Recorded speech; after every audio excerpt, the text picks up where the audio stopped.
Hello and welcome back to another episode of Inside the Asperger Studios. My next guest is a learning disability teacher who has ADHD. She does things differently, but the kids sure love it. So sit back, relax, and grab your favorite beverage, and let's learn more about her. See you there. I wanna believe in the truth, but only see what I'm shown. Got the freedom to choose, but can't decide on my own. Follow what the group is thinking, bottle up my intuition till it's popping up. Hello and welcome back to another episode of Inside the Asperger Studios. Today, please welcome Rebecca Engel. Welcome to the show, Rebecca. Thank you for having me. Not a problem. So why don't we start off with, why don't you tell me a little bit about yourself? Sure. So I'm Rebecca Engel. I'm a special education teacher and author. I also am a poet and knitter. So knitting is how I self-regulate. It's my comfort. And then teaching is where I find myself working with my kids, and I absolutely love every minute of it. And writing, I've written two books on my own, and I've co-authored 10. Wow, co-authored 10 books and written two of your own. What is your writing process? I mean, I'm sure a lot of people would love to know because I know for myself, I wrote a book with an editing process, and a lot of people have told me writing is like climbing a mountain. What was your process and how did you deal with it? Yeah, so um it's it really depends, right? Because I write poetry and I write books. So I think with poetry, I have to be kind of in my element. I have to have a strong emotion. Um, I feel like I have a commitment to authenticity and emotional resonance when I write. I feel like, especially in poetry, I have to emphasize the importance of presence on my page. And I always, in all of my writing, want to create a sense that um, I'm deeply engaged with the language that I'm writing about and the story being told. Um, and I think with writing poetry, I kind of just write down my emotions first, and I rhyme my emotions together, and I may find synonyms, things like that that go together, and then I just kind of let my words and emotions flow. And then with children's books and things, I think about myself, I think about what I needed, I think about what I wish I had. And with more informational text, I kind of just share my story. I feel like I just write down an idea and jot it from there, and then I go back and re-edit it 1,000 times. I'm sure there's much better ways. I wouldn't take my advice on that, to be honest with you. I know one of the ways I that helped me edit was I turned on words, speak to word, and then I let it or read out loud. Words read out loud. And what that does is that reads over your writing, and then you can hear what it sounds like being read back to you, so you can hear your own mistakes and correct them. Yeah. Now, you're a special education teacher. That, first of all, I want to say thank you for that because I've had special education teachers and people don't give them enough credit. Mhm. They deal with more than just one type of disability. They deal with the wide range of disabilities, and they have to learn how to deal with all these kids, even Yeah. with an aid. Yeah. So thank you for all you do. Thank you. No problem. Now, on top of that, you're autistic. Yeah. So let's go back a little bit. When were you diagnosed? I was diagnosed once at the age of 3, but my mom kind of refused the diagnosis on paper. So I was diagnosed with what they call pervasive developmental disorder, even though I did have at the time what they called lower functioning autism, which no longer exists. I know. Um, And so I was diagnosed with PDD, which back then was considered a high functioning form of autism, at 3. And then I went back to a psychiatrist less than a year ago, and they updated my diagnosis. And so 22 years old was my second time being diagnosed with autism. Now, when you got your second diagnosis, the official one, did you kind of feel before that you were almost like on the outside looking in at the world, and then once you got that diagnosis, it kind of flipped?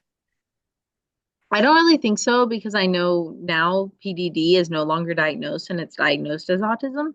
So I feel like it kind of just, for people who are uneducated, who don't know that knowledge, it kind of just gave me, like, I can now just say I'm autistic and I don't have to like argue the science behind how PDD is now autism. And I feel like that's kind of the big win with it all. It's like I can just say I have autism and there's no, or I'm autistic and there's no like argument of like PDD wasn't that back then. Da, da, da, da, da, da, da, da, da. Like I don't have to explain myself every time I say it. Now, with your diagnosis, it kind of did it explain a lot of who you were and why you did certain things and why you think differently than others? Did that help you? I mean, yeah, I knew that I was different. I was nonverbal until I was 5, almost 6 years old. So I feel like there was like a lot there. And then I was on an IEP. Um, I feel like I kind of always had that knowledge. I feel like where it really verified everything was getting the breakdown of everything now and how it affects me. Because sometimes, there's this internal feeling of like, well, I've masked well enough, so am I still autistic? And internally that it never goes away. But there's little things that, people are like, well, you're not this severe, or, you don't struggle with this. And it's like, well, I do. And then you try to justify it. So I feel like just seeing that breakdown of the diagnosis like helped me come to terms with I myself, mean, yeah, I mean, that's so true. I mean, people tend to only see one side of us because we Mm, don't show our other side. We yeah, don't want them to see that side. yeah. I mean, I wish people would understand at some point. Mm, At saying stuff like, you don't do this, or you don't act like this, or you're this. That's very rude mm, because they're assuming things they only know and hear. mm. Now let's talk about your book a little bit. Yeah, What inspired you to write children's books? yeah. So, um, I never thought I'd be an author. Writing isn't something that comes easy to me. I was in a college class Hmm. called Global Refugees, and this class was learning how to teach refugee students. And I had come to a professor because this was for my history degree, and I said, "Hey, I think every education major should have to take this class." And he was like, "Why?" And so I started explaining all this, and then she goes, "We did a research study on books good to teach teachers about how to work with refugee students." She said, "You should do that, but for kids with autism. You should see what books are good to teach kids about autism." And as I started reading and looking to do this study, every single solitary book out there was written by the perspective of someone else: the parent of the autistic adult, the parent of the autistic child, the cousin of, the brother of, the friend of, the outside looking in, the teacher of. And then I find books written by autistic people, and those books were written from the perspective of someone who was a teenager, or someone who was in college, or for college audiences, or for teenage audiences. And there wasn't anything out there for like a 5-year old.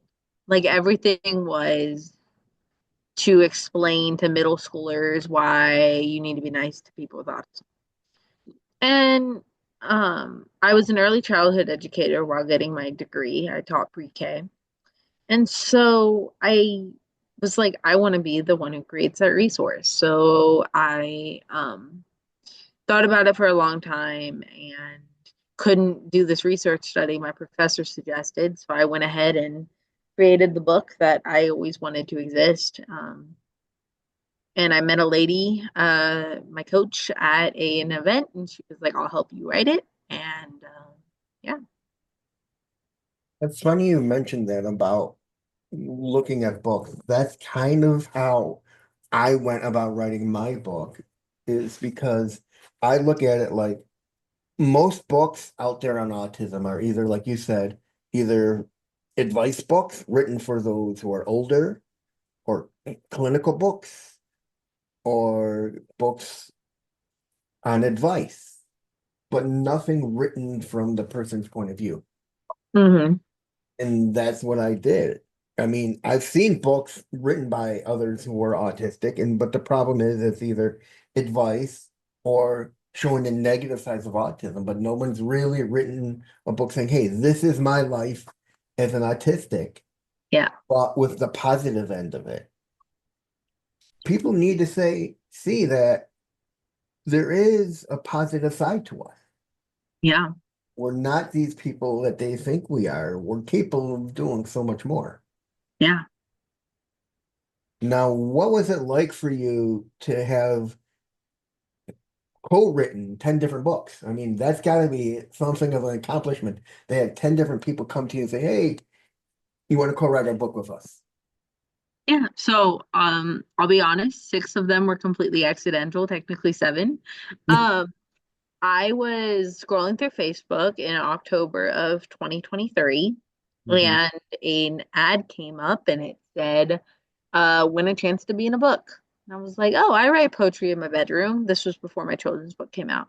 And I was like, maybe I could upload one of my poems from my journal. Like, why not, you know? But it was like, win a chance to be in a book and win $250. Wow. Broke college kid, $250 was like, winning the lottery. Like, that was. And so I was like, oh my goodness, like, why not? So I put my poetry in and I won both the $250, but I also won the book. And I paid $5 a month to be in this organization. So I just continued submitting. Why not? Get my $5 worth. And I kept winning. And then they put me on a billboard. And then they kept publishing me. And I was like, okay. And so every single book that they've released since October 2023, I've been in. And so honestly, it wasn't intentional. I was just wanting the money at first and then got billboard recognition and I was like, oh, okay, so this is what it is. And then I became really good friends with the lady who runs the group. And so now I just like am a part of her group really to support her rather than get published because I'm good now. Um, and then uh my other book, one of my other books, Autistics on Autism by Carrie Margro. I'm sure you know who he is. Um, but he did a scholarship fund for people, and again in college, I submitted for it, and he ended up publishing those stories. And then I was also a Woman of Purpose, and that book is a book just about women who have achieved things. And the woman who ran it has a pretty well-known name, Shyla Day, pretty big following. And so I was like, this is a chance to get my name out there and kind of do some promotion for not an expensive price. So I went ahead and applied and got into it.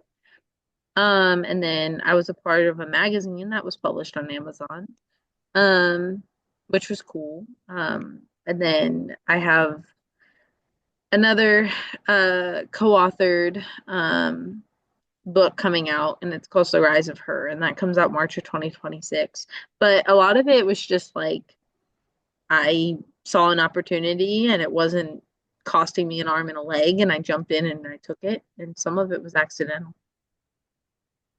That's it. That's so interesting. I mean, you sound exactly like what I used to write poetry back in the day. And I remember my mother telling me, "Oh, I entered one of your poems into a contest that I saw through Reader's Digest. And the winner would get his poem. One of the winners will get their poems put in this book."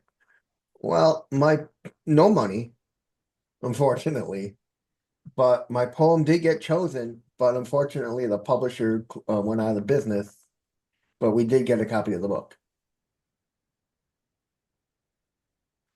Now, what is teaching like for you? I mean, it's got to be different because you think differently than most people. And how do your students perceive you? Yeah, I think it is definitely different. It's personal, it's purposeful, it's rooted in my own lived experiences, unlike a lot of teachers. I feel like as a special education teacher, um, who was once on an IEP myself, and nonverbal, I bring a different level of empathy and understanding into my classroom, that other teachers don't really have. And it's not because it's their fault, it's because they haven't lived it. I naturally differentiate my instruction, and my classroom is very inclusive, especially for those with disabilities, because that's all I teach. Um, and all of my things are kind of structured creatively. They involve poetry, sensory friendly adaptations. We individualize their goals together. We write their IEPs together. My students are very involved in their own goals. I don't write those. I believe that they deserve to. Um, and I like to have my students see their own potential and their strengths. And I feel like it's easier to do that when you show them a video of you being nonverbal or you, you know, having a severe speech impediment in a video when you were their age. Because they're like, oh, wow, like I know this woman now as an educator. And then they see this person that was them, 10, 15 years ago. And they're like, whoa. And it's kind of both motivational for them, but it also gives them an image of what they can be. And so I feel like I have to keep up that really good role model stance as well. Um, and I mean, every kid that I've worked with and their friends all love me. Like, I have yet to hear a kid say, I hate you, or angry, roll at me, or say they don't like my class, um, and I've had kids pretty upset, but like, that's one of the last things I've ever heard. Every kid um, looks forward to coming to my room. That's Go gotta to the be that's gotta be one of the biggest accomplishments for you is to hear kids say that they love being in your class. I mean, that alone is a feel-good moment. What Yeah. in, what inspired you to want to become a special ed teacher? My own experiences, really. I feel like I was, mistreated in the special ed system. I didn't really have teachers understand it. And when I did, like, it was for 1 year and then I was thrown back into the dust. And I feel like my IQ wasn't really affected by my autism, right? In a negative way. So, academically, I was on par, but I also studied with my parents every night, and my parents both have master's degrees. So, was I on par, or did my parents give me a crap ton of support that other kids weren't getting at home? And so um, the system kind of said she doesn't need academic help and threw me into it.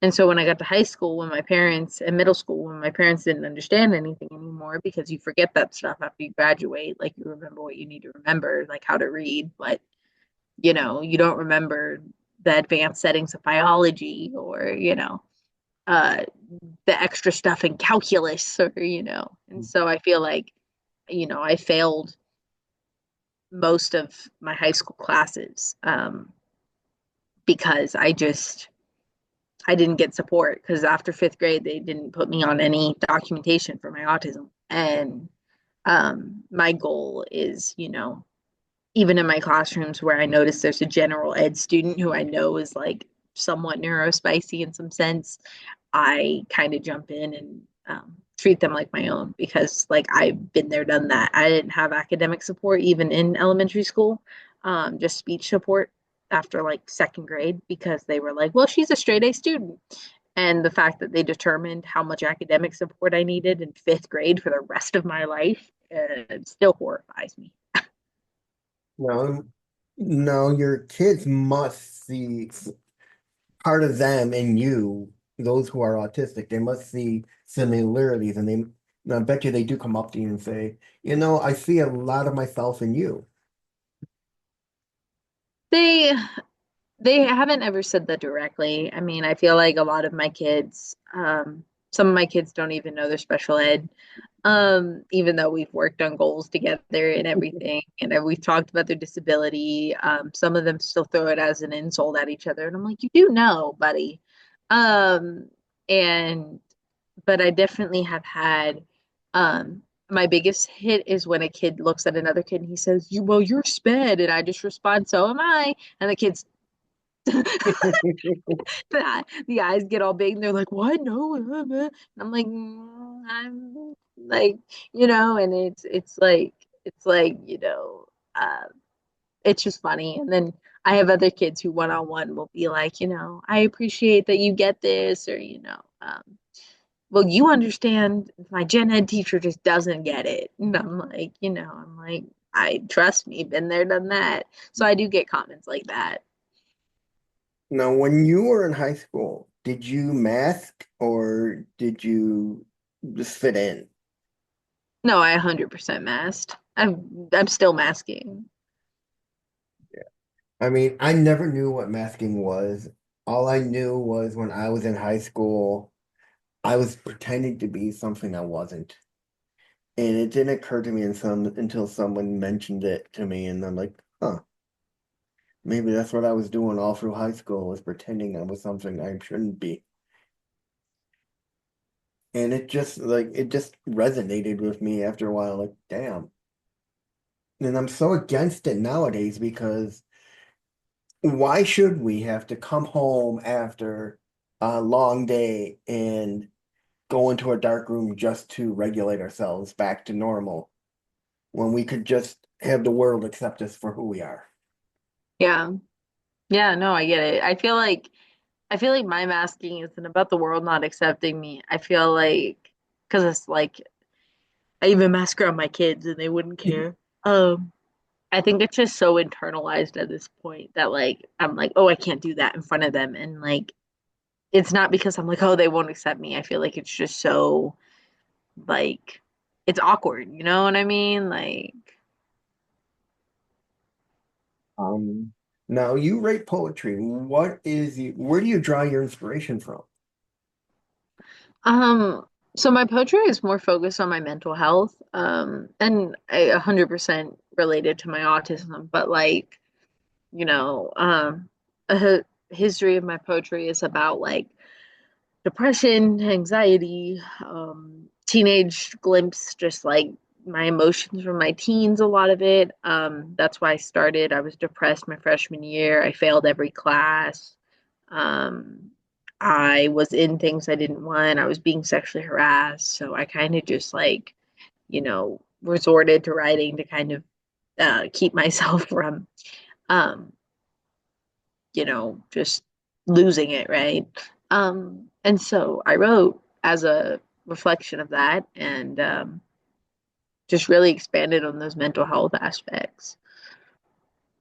Now, when you teach, I mean, it must make you feel good to see these students, to see what you're taking your own lessons you've learned and instilling Hmm. in kids and Yeah, helping them leave and understanding themselves much better. That must make you yeah, feel good. yeah. Yeah, I mean, I think most of my students have better understood themselves this year. I bet you have had parents come to you and thank you for all the help you've given the kids and making them understand themselves better. Yeah, yeah. I mean, I always strive for them to better understand themselves and their needs and what they want to um, do to be successful. Now, what is it like for you to be autistic? I mean, what is your special interest? Let's start there. Yeah, I feel like my special interest, ironically enough, is neurodivergence, but not in the terms of like um, autism. Um, I feel like it's really more in terms of studying like the psychology side of neurodivergence. Um, because I hyperfixate on like the brain and why it does certain things. Like, I've been reading a lot right now recently on dyslexia and dysgraphia and the study being done in Ireland on green and blue light and how it affects the brain. And like if people with neurodivergent needs, especially those with dyslexia and dysgraphia, are better equipped to write in on blue paper with green marker versus black paper with white or white paper with black ink. And it's very interesting, but like and read that way too. Um, but yeah, I like understanding how the brain works and why it works that way and how to fix it. Like right now, even I'm working with an organization and making case studies, and I'm just getting to create these fake children and write about these fake children that have neurodivergence and how we can support this fake child. And I'm literally just being like, "Ooh, this fake child can do this and that, and this fake child, you know." And I'm like creating names and like completely fake case studies of children, but like I'm nerding out over it. Like I'm being paid to do it, but I'm nerding out over it. Like I don't know. I'm like, "Ooh, I could write 20 more." Like it's yeah. Now, do you have any sensory issues? Oh yeah. I can't wear knitted stuff like knitted sweaters, which is ironic because I knit. I get overwhelmed by loud light and can you tell I'm nervous spicy? I just said loud light. Loud noises and You light. no need to be nervous at all. Um, and I get stressed out by like loud noises and like even that's why I teach special ed because I know that I only have like 10 kids at a time. If I had to go into a general ed classroom with 25 kids, I'd lose it. Now, you're obviously married. What is it like being married and autistic? If I'm you're not not, married. okay, my bad. What is it like to walk into your classroom and just see those kids light up, knowing that you're te gonna teach them and help them? Yeah, I think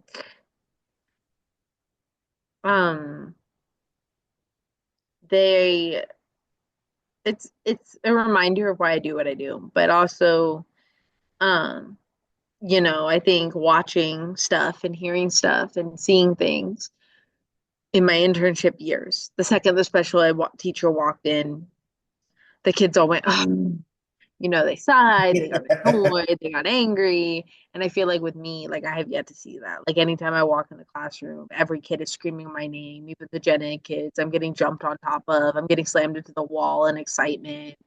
I'll be walking through the hallway to go to another class, and the kids will scream, oh, because I'm not going into their room. I have another little girl who's taller than me and will push me into her classroom, and physically I cannot get out of it. Like she will grab my whole body and push me into her classroom. Wow. And it's in a happy, positive way, but like she's taller than me and bigger than me. So I am literally like, oh, well, you're taking me today, you know? And it's all in positive. Like she doesn't hurt me or anything. It's just, it's funny, like, um, to see the difference between uh, the relationship that I have with the kids and what other special ed teachers have with their students. I mean, that's something special if you think about it, because I think the reason they resonate with you so well is because they see themselves in you somewhat. They have a teacher who understands them, where a lot of Mm-hmm. special education teachers don't understand how to teach those of us who are neurodivergent. How Mm-hmm. to, they don't understand how to deal with a kid who's got ADHD and is hyper and running around. I mean, you don't scream at them, you don't let them, you don't yell at them, you let them tire themselves out. You let them run until they get that energy out. Mm-hmm. How do you deal? I know I'm pretty sure you have kids who are ADHD in your classroom. How do you deal with their, their minds are probably going 100 miles an hour. How do you deal with all that energy and keep them calm while you teach a lesson? So I don't have to keep my kids calm No. ever. Um, and I mean that in the best way. I have fidgets. This is a dragon egg fidget. My ADHD kids absolutely love this one. It's literally a giant dragon. And then I have like bigger dragons too, like um these. Oh, Um, and the kids will like do this the whole time they do their work. But also in my classroom specifically, I co-teach, so sometimes I walk into the other classrooms, but in my classroom, there is no worksheets. Like I have never given my children a worksheet. Um, and people kind of give me a dirty look when I say that. And it's because everything's so hands-on. Like the other day, we built marshmallow towers and calculated the area on whiteboards. Again, you don't need to stay calm to build a marshmallow tower. You can do it anywhere you want. You can hold it, you can push it around, you can move around. Your arms are moving, your body's moving. You're trying to build this tower. Make sure it stands up. So there's fine motor development there too. Um, and then the other day we got to eat chocolate cake and divide and decorate the chocolate cake. So we were doing fractions of chocolate cake. Um, and so there's no reason to be calm because we're eating candy, we're playing with candy. The other day with one of my fifth grade groups, we actually tried different candies and graphed our favorites, and we got to go up to the board and they drew the graph and we walked around the school, and so constant movement in here. now, do you have any favorite moments of teaching your kids that like stick out? Yeah. Um, Honestly, I think those activities, it just brings out so much personality. It brings out so much creativity. And there's so much, aha, oh, that's how that works. And I think my favorite aspect is when they finally get to the paper assessment and they go, when we did this in the singles room, I got to do this, and now this is like that. And they kind of connect the dots. They're like, oh, this question reminds me of, us actually physically being, Jenny that's brought up in the problem. And just seeing that, like, oh, and the connecting of dots is just beautiful. What kind of responses have you gotten from the parents at the parents meetings that your school has when you get to talk with the parents? I'm pretty sure it's like, oh my God, my kids just can't stop talking about you. Yeah, our parent participation is low, but when parents are partaking in their child's education, I haven't gotten anything negative. The parents have always said that the kids are talking about me, and one kiddo I have has siblings that are in the rooms that I co-teach in. And the the one little girl of this one sibling that I have, she's gen ed, but her brother is not, and or not gen ed full time, and they're always talking about each other.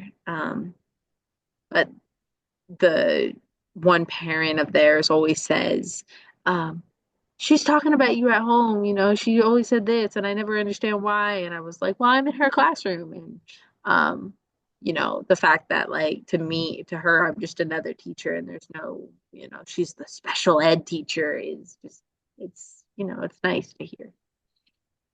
Now, do you have ADHD as well? Yes. Now, how do you manage that? I mean, I have it as well, and I know the running thoughts drive me nuts. I literally have to use CBD just to quiet my mind at night. How do you deal with that when you're teaching? I don't. And I mean that honestly, I feel like I don't have to. I haven't had to learn how to deal with, and this is the best part about teaching my neurodivergent children is I can look at them and be like, "Hey guys, my ADHD is on par today," and they're like, "Me too." And there's no like, ew,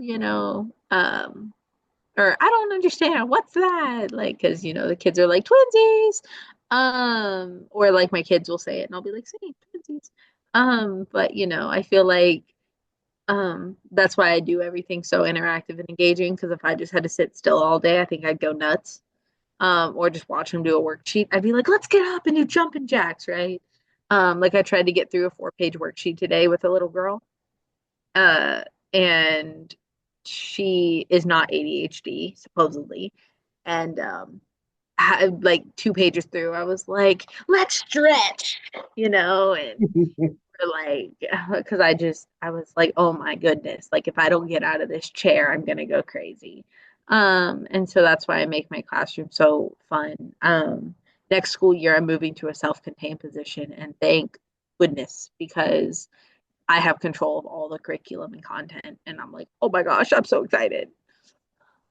Now, one of the things I want to talk about, I I really think more and more schools should do is something you mentioned that you do with your kids is you have them write their own IEPs. I mean, Hmm. because if you think about it, it's the kids who know what they want. The parents only think they know what is good for the kid, but it's the kid who knows what he wants and what he needs. And how did the school react to that, having the kids write their own IEPs?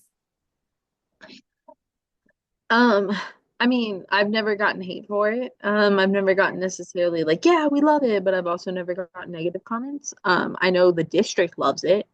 Um, I know the district sped people absolutely love that I do that. They had me record a video talking about my own autism for PD, professional development, but for our gen ed teachers. But um, in terms of our kids, I teach third, fourth, and fifth, and I feel like most of my kids, when they write their own IEP, it's not necessarily just me handing them their IEP and writing it. It's more just like, what do you need to be successful? What Right. fidget do you think would help you? You know, just those conversations. I call it a pre-IEP meeting. And in the deliberations is what they call it, the area where you can type notes. I literally type in, um, me and this student chatted on this date. The student said this and this and this, and the student advocated for this and this and this. Um, the student stated that they needed blah, blah, blah. And so when I get to the parent meeting, I'll say, your child said they needed this. Do you see that at home? And then I kind of have that advocacy from them handy. Um, but yeah, Now, do you see a lot of hands-on with the parents working with their children? no, I mean, if that happens at home. So So you really don't have kids coming back to you and saying, my parents worked with me on this and this and this. no. Right. Now, working with working with these kids must be exciting for you because especially those who are autistic, because I'm sure they come with you and they tell you all about their hyper focus and they brain spill everything onto you. That must be exciting. Just learning every little thing what each kid loves. Yeah, the the kids do have special interest. I feel like um some of them though have trouble expanding. Except for my AU kiddos. One of my AU kiddos and his numbers. He can I mean, this kid, it's hilarious. He'll take like you'll give him an equation like 387 times 32, which is not a third grade equation, right? Like that's a fourth or fifth grade equation. But even then, they like struggle to solve it. This kid will do, if you give him like 387 times 32, he will do 32 dots on a whiteboard, and that's it. He'll just go dot, dot, dot, dot 32 times, and then he'll read the answer out loud. Almost like a So human that's it. calculator. He doesn't solve anything else. He just draws 32 dots, and he'll be able to tell you the exact answer. He's almost the equivalent of a human calculator. Yes.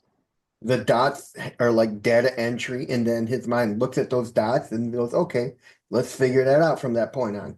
Yep. Because I know a Agreed. lot of people who are autistic struggle with math, Yep. probably you, me. Math is my thing Ah, I until it gets to like advanced math, then no thank you. But I know I'm pretty sure when you look at your students, you see two different sides of them. You see those who are creative and those who are more logical. mm, Are you able to like differentiate who is who and how the way they think and act? And yes. it must blow your mind. Yeah, I think that's why I do those lessons that are more creative. Mm. Because all of my kids crave things like that, and it allows them to explore that creative side, but it also is more hands-on and grabby, so that if they don't have that structure, that they are literally seeing these things. And so I think just bringing out both sides in your classroom is important. And finally, where can people learn more about you and get a hold of you? Yeah, you can find me on Facebook at Becca Engel or Stitches and Stanzas. You can find me on Instagram at re02.20. Or you can find me on Instagram with Stitches Stanzas. And that's it, ladies and gentlemen. I'm Reed Miles, and that was Rebecca Engel. And I'll see you in the next one. Thank you, Becca. Mhm. Thank you.